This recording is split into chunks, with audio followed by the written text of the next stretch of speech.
This is AM 1400, KVFD, the voice of Fort Dodge. It's 437 obituaries this hour, brought to you by the historic Bruce Funeral Home at 923 First Avenue South here in Fort Dodge.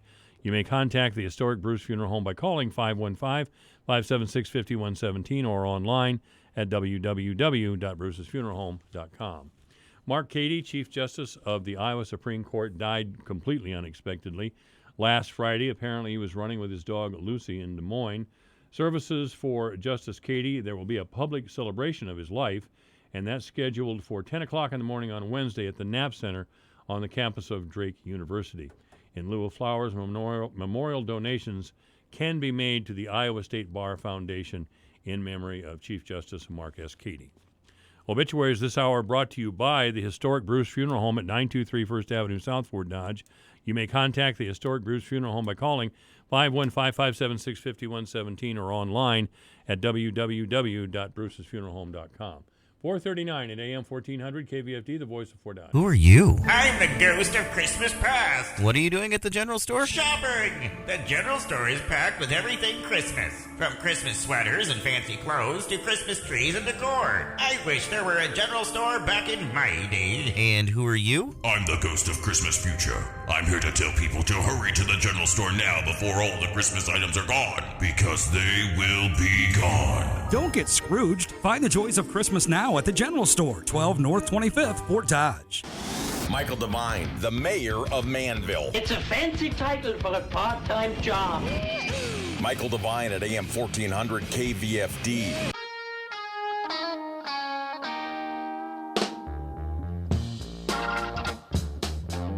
All right, this is AM 1400 KVFD, the voice of Fort Dodge. Of course, today we are remembering Chief Justice Mark Cady, who passed away completely unexpectedly last Friday in Des Moines. Nevin Mulholland is here, who is, of course, a longtime contributor to the radio stations here in Fort Dodge, and you knew Mark Cady quite a long time.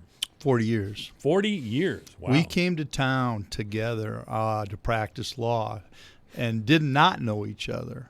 We arrived at or about the same time. It's going to be 40 years this spring. Of course, you were a Fort Dodger in the first I was. Yeah. Different. Mark wasn't. But we got to know each other because of what we did initially. And so I would run into him. And over that period of time, we became very good friends. I know him more and better as on a personal side than on a professional side. Really? As we went along. Yeah, I mean, we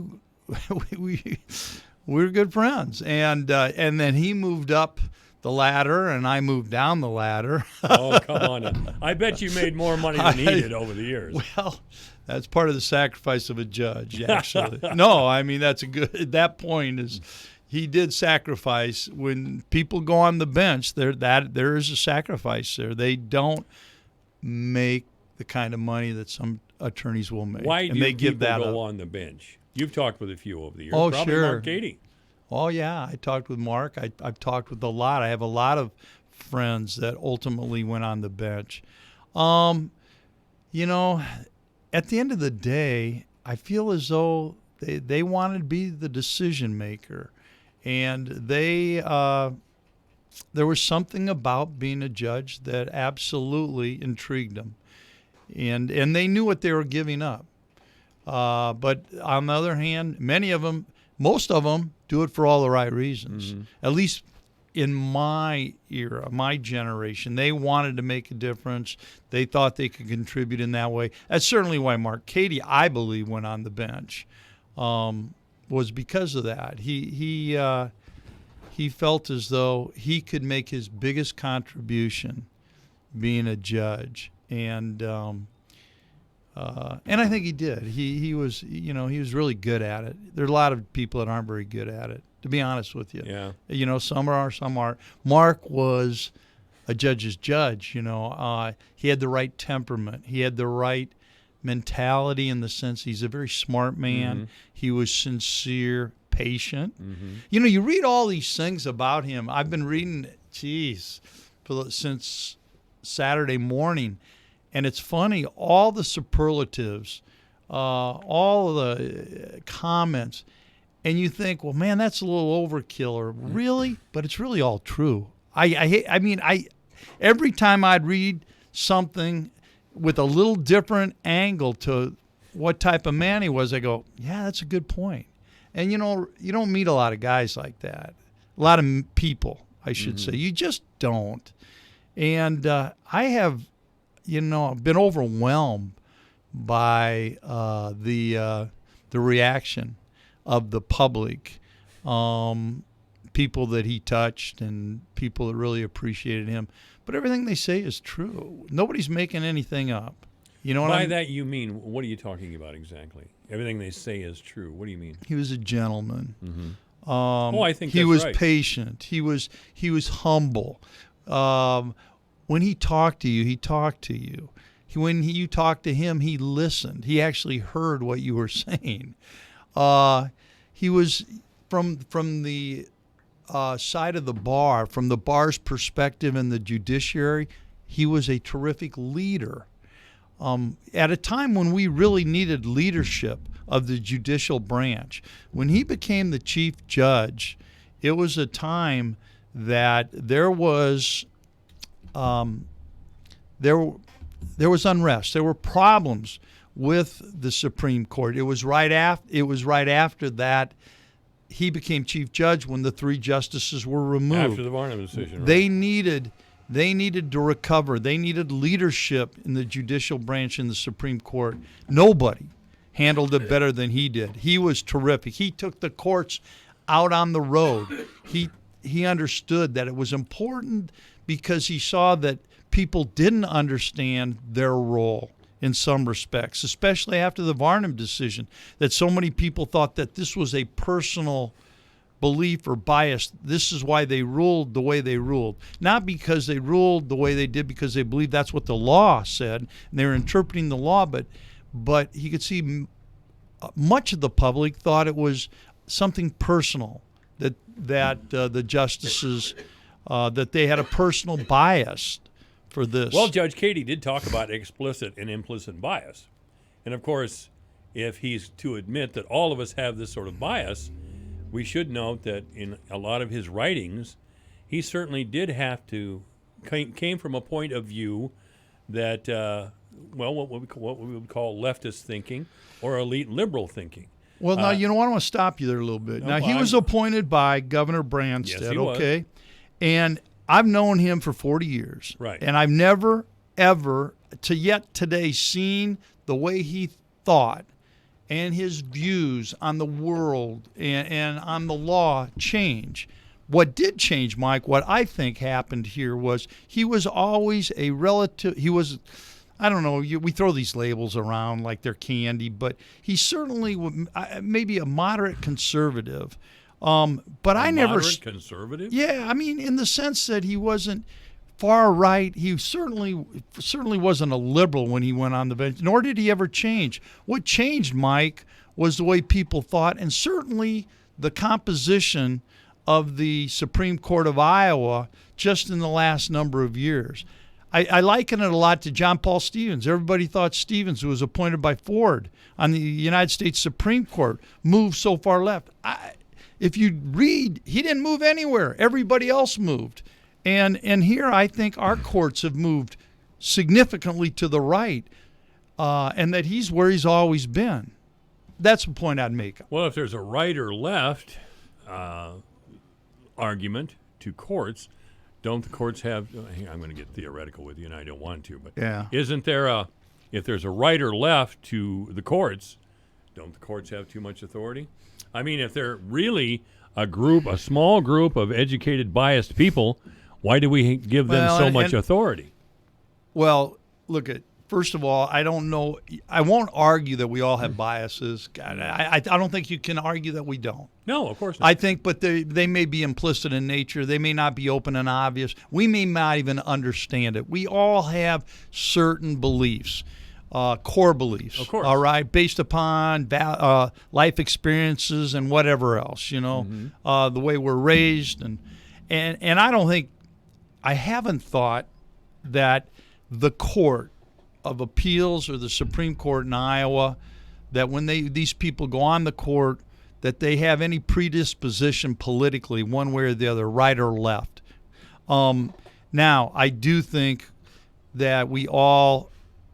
Again, have our own implicit biases and we think one way. But I do think when those people sit on the court, at least I've always thought this up to this point, and when they rule on a case, they truly are ruling on it based upon their personal interpretation of the law that is the subject of the ruling. Mm-hmm. I do believe that. I don't, I told you, I don't like this label business, right, left, conservative, liberal. and using Mark as an example, if you talk with lawyers throughout this state, and you talk with judges throughout this state, they will say that Mark Cady, 9 times out of 10, would be the swing vote on a decision. He would be the one. And by labeling, if you will, sometimes it might be what you consider a more liberal decision, and other times a much conservative decision. Point being that he took every case and looked at it painfully, I think, on the merits of the case, applying the law to the facts of that case. I've got you. We could sit here and have an argument. Yeah, about that I know. sort of thing. And I don't want to do that. No, I don't either. But we started going down that rabbit hole, but really we talked don't. a little bit about.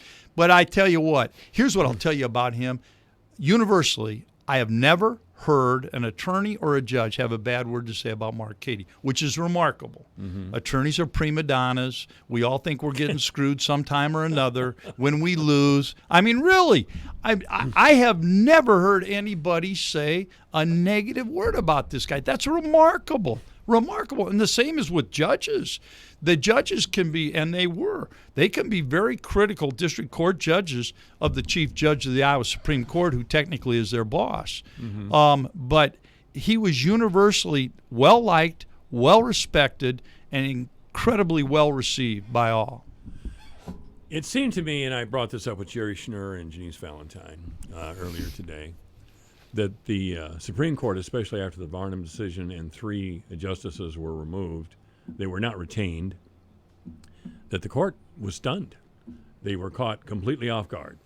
They didn't see it coming at all, and I wonder why that was. You're right. I won't disagree. I think they were. I think they dramatically underestimated the impact of the decision because they weren't worried about what people were going to think or what people were going to do. I think they were so myopic about, we got to get this right, period. That's all they worried about. Are we doing the right thing? And it was a unanimous decision to boot, which is remarkable. And not to go back down to this rabbit hole, but I think they've been vindicated over and over again throughout the country who had similar state constitutions as Iowa, because those courts have found the same as this court did in the Barnum decision. I don't think popular demand drove any of those decisions. I think those were top-down, court-driven decisions, right? Well, they shouldn't be about what the populace wants. It should be what the law is, so I hope so. Well, again, there's a wide interpretation of what that might mean, but again, I don't want to go down that. All right. We've already spent too much time on that, but most people in Fort Dodge remember Mark Cady is one of us. That's the way I thought of him, and I wasn't even aware I thought that way. But I used to see him in Hy-Vee, around town, everywhere. He and his wife were, I didn't go over and talk to him or anything because I'm the guy on the radio who's always bugging the court. But you know what? He would have talked to you. He would have. He would have looked you in the eye and would have said, "Hey, I'm happy to chat with you anytime you and I want to sit down and talk about why I do what I did." Why I did what I do, whatever. I mean, he would not, and you know what? He would do it in a very professional manner, and so. But he was one of us. I mean, oh man, he was. He truly. I always thought when he went on the Supreme Court, or actually backing up to the Court of Appeals, that he would leave and go to Des Moines to live. It's more convenient. He has a strong base of friends down there. Yeah, his wife's from there, isn't she? His wife's from there, but. And just as importantly, many of the people he went law school with were still living in Des Moines. They had a very strong group of friends there, and I just figured they would leave, but they didn't. They felt a real allegiance, as well as really enjoyed Fort Dodge. And that's saying something for somebody that wasn't born and raised here. Yeah, it is. Yeah. It is. I mean, his kids grew up, moved away. I think they're in the Des Moines area, both of them, aren't they? Spencer's in Des Moines. His son, his daughter, Kelsey's in San Antonio. Oh, she's quite a ways away. Right. Okay, all right. Well, he very much enjoyed the community and very much, he's a Dodger. He and I'd go back and forth razzing each other about St. Ed's and Fort Dodge, and had a lot of fun with it. But he really, he was very approachable in the community. He was very much a part of the community. Yeah, I would agree. I would agree with that. Really, we had one Supreme Court justice prior to Justice Cady. I think wasn't it Mike McCormick, who was actually from Fort Dodge? Mark McCormick. Mark McCormick. Well, and he was chief judge, and he was from my firm. Yes. Oh, well, he was, really? Right. Mark McCormick, and now he's a principal in the Bellin Law Firm in Des Moines. Okay. But don't also forget about Justice Habhab. Yeah. He wasn't a chief judge, but was Justice Habhab on the Supreme Court? Or was he just only on the Court of Appeals? I think he was just on the Court of Appeals. Okay, I know he was on the Iowa Court of Appeals, but I don't think he was on the Supreme Court. He was a great jurist also. Those are three pretty good justices, by the way. Believe me, Mark McCormick was also the chief judge of the Iowa Supreme Court at a very young age, and I can't quote you his age. Brilliant guy. Justice Habhab, terrific writer, terrific jurist, and then Mark. Somebody has got to take, and maybe I've got to do this. I mean, I've mentioned it a few times over the years. We have to take a video camera and recording devices out to Mayor Habhab's and have him recite his life, recount his life. Because I've sat and talked with him a few times. He's a very old school, cordial gentleman, and God, has he got a story to tell? But I love the way he tells them too. By the way, Yeah. he tells a great story. He does, doesn't he? He's a great storyteller, and he's still, for a man his age, has great recall and a great command of being able to articulate, what he's thinking. So when Justice McCormick was on the court, he didn't still live in Fort Dodge, did he? Or did he? No, he moved to Des Moines. Yeah. So Mark Cady really is the only Fort Dodge resident Chief Justice. Or a justice of any kind. Right. Who actually lived here while he was on the court. Yep.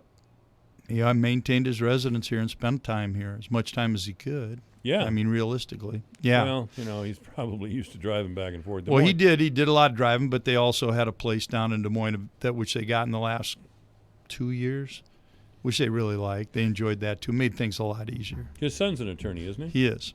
Yeah, yep. That's what I thought. Yeah. Spencer. Works somewhere in Des Moines? Nymaster firm. Okay. Big firm. Biggest firm I think it's biggest firm in Iowa. He's a Oh, very really? good attorney. He's doing real well. Real well. So what can we say about the life of Mark Cady, really? I mean, I've been trying to get that Varnum decision is so inextricable to his life. It's hard not to bring it up, but every time you do, what happens is what just happened with me and you is we start arguing the merits of the Varnum decision. I don't want to do that with Mark Cady. Well, out of certainly respect not for right his, now. Yeah. Well, not out of respect for the family and for his many, many friends. I want to remember, and I talked about this with Jerry and Janice, that I wanted to get a feeling of him as a human being, as a man, father, husband, and just coincidentally, Chief Justice of the Iowa Supreme Court. Well, I can tell you, I saw that up close and personal.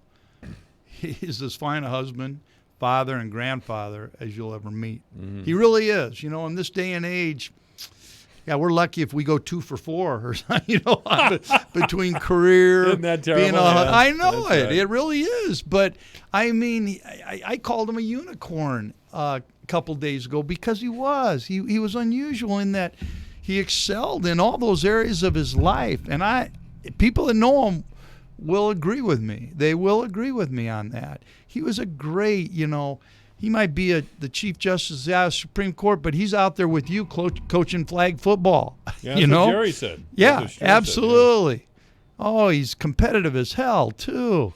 I played golf with him. He loved to tell me how bad a golfer I was. He would never let it go, and of course he's like a technician out there. He thinking everything through, and he always was on me about, man, you're just a bad golfer. I go, I know, but I don't play as much as you do.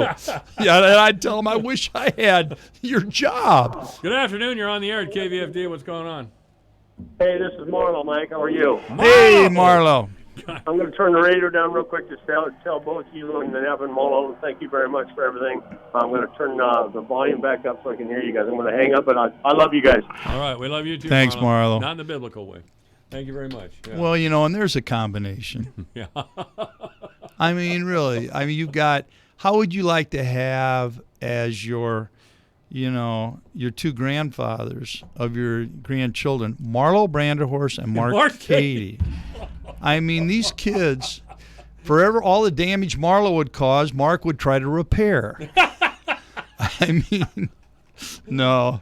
Let's go over to Grandpa Branderhorst. It's like a trip of some kind. It's like a trip to the carnival. Actually, it doesn't get much better than that to have those two. I bet it didn't. I bet those kids had a blast. Nevin Mulholland's been our guest. Thanks for coming over on a short notice now. All right, you bet, Mike. All right, this is AM 1400 KVFD. The holidays can be a difficult time of year for those enduring grief. Hi, I'm Keely Gunderson from Gunderson Funeral Home and Cremation Services. You are welcome to join us for our program filled with a message of hope and love, a program dedicated to those who have lost a loved one this past year.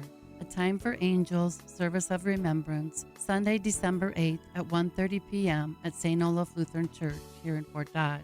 For any questions regarding RSVP, please call 576-7128. This is the busiest time of the year in the city, but the holidays wait for no one, so I'm glad I have USPS to get presents to my nephews in time. Traffic jams or not. You don't see many people when you live way out here. But even on snowy days, I can rely on my carrier Donna to show up. Wherever you call home, the United States Postal Service goes the extra mile to bring your holidays home. Learn more at USPS.com/season. And with informed delivery notifications, get a digital preview of your mail before it arrives. United States Postal Service. Priority you. You are listening to AM 1400 KVFD in Fort Dodge, Iowa. It's 5 o'clock. Another edition. I'm Lisa Lacera, Fox News. A new name added to the list of people who will testify this week in the impeachment inquiry hearings. Fox's Jared Halpern live on Capitol Hill. David Holmes, a member of the embassy staff in Kiev, will give public testimony Thursday. Holmes told the House Intelligence Committee in a closed-door session that he heard President Trump on the phone with the U.S. ambassador to the EU ask about investigations in Ukraine. Tomorrow, the Intelligence Committee hears from Army Lieutenant Colonel Alexander Vindman, an officer at the National Security Council, and Jennifer Williams, a national security aide for the vice president.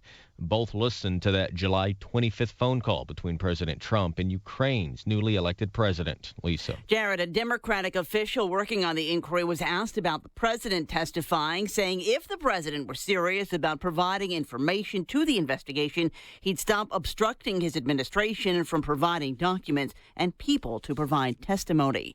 The mayor of Muncie, Indiana, indicted U.S. Attorney for the Southern District of Indiana, Josh Minkler, says Dennis Tyler was taken into custody this morning for taking a bribe in exchange for a public contract. He alleges that the $5,000 was an illegal cash payoff for the mayor's unlawful efforts to ensure that the local contractor was awarded lucrative contracts. The Democrat has been mayor for 8 years after serving in the Indiana House. He did not seek re-election this year. If he's convicted, he could serve 10 years in prison.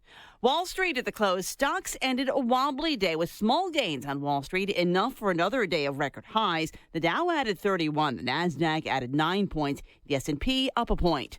America is listening to Fox News.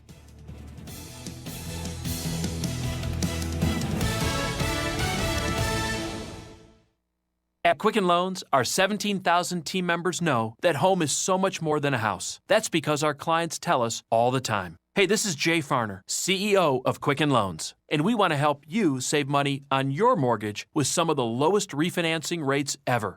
Rates are historically low. You may be able to reduce your rate and save money on your monthly mortgage payment right now. Pay off some credit card debt, or put some money towards that new bathroom or kitchen you've always wanted. The rate today on our 30-year fixed-rate mortgage is 3.99%. APR 4.18%. That's right, 3.99%. While we can't predict what will happen in the future, we do know that rates have dropped, and now is the time to save money on your mortgage. Call us today at 800-QUICKEN or go to rocketmortgage.com to learn how refinancing now may be the right mortgage solution for you. That's 800-QUICKEN or go to rocketmortgage.com. Rates subject to change. Pay 1.375% fee to receive this discounted rate. Call for cost information and conditions. Equal housing lender. Licensed in all 50 states. NMLS number 3030. Convicting your news, your town, your station. KVFD News when it breaks. With your KVFD News Update, I'm Rob Jones. The Chief Justice of the Iowa Supreme Court has passed away. Justice Mark Cady of Fort Dodge suddenly passed Friday after having a heart attack. Katie first came to Fort Dodge in 1979 as a law clerk. He then became a district judge in 1983, and in 1994 began working in the Iowa Court of Appeals. Katie then served in the Iowa Supreme Court beginning in 1998 until his passing. He was selected as Chief Justice in 2011. Many public officials around the state have expressed their sadness at the news and conveyed their condolences. A celebration of life will be held for Mark Cady Wednesday at 10 a.m. in the Knapp Center at Drake University. Two fires yesterday here in Fort Dodge caused significant structural damage. The first fire was reported just before 3 p.m. yesterday afternoon at 412 North 16th Street. A garage behind the house at that address had went up in flames. The fire ripped through 3 walls of the garage. According to Fire Department Lieutenant Nathan Conrad, there was a group of kids in the garage that had a candle burning inside it. They then left the premises with the candle going, and that ignited the blaze. No injuries occurred, and firefighters were able to put the fire out before it spread to a neighboring house. The second fire was reported shortly before midnight last night. A home at 934 South 27th Street suffered severe damage. Firefighters arrived on the scene to find large flames burning the structure. The fire destroyed a 2-car garage that was attached to the home while causing severe damage to the home and other property at the address. The cause of that fire has not been released as of the time of this report. In college football Saturday, the Iowa Hawkeyes handed Minnesota their first loss of the season with a 23-19 win in Iowa City. The Hawkeyes came out strong, taking a 20-6 lead to the half. The Golden Gophers would have one last chance, but Iowa defensive back Riley Moss would intercept the pass with under a minute left in the game. The Iowa State Cyclones, a 23-21 winner over the 19th-ranked Texas Longhorns. Iowa State then would put together a drive of 63 yards on 9 plays in the final 3 minutes and cap that drive with a game-winning 36-yard field goal. The UNI Panthers lost on the road 38-7 to South Dakota State. UNI would allow 21 straight points in the fourth quarter.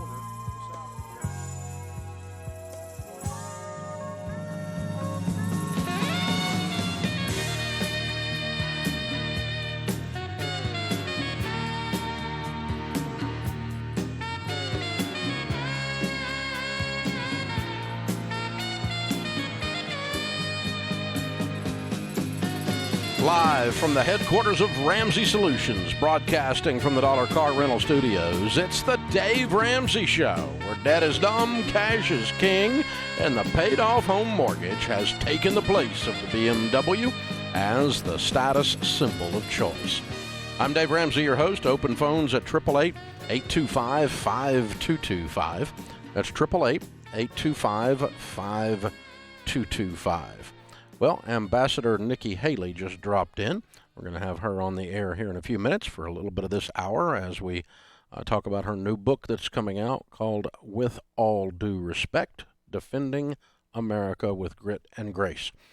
It'll be a great conversation, and we don't do that kind of thing very often, but Ambassador Haley is definitely a very interesting lady.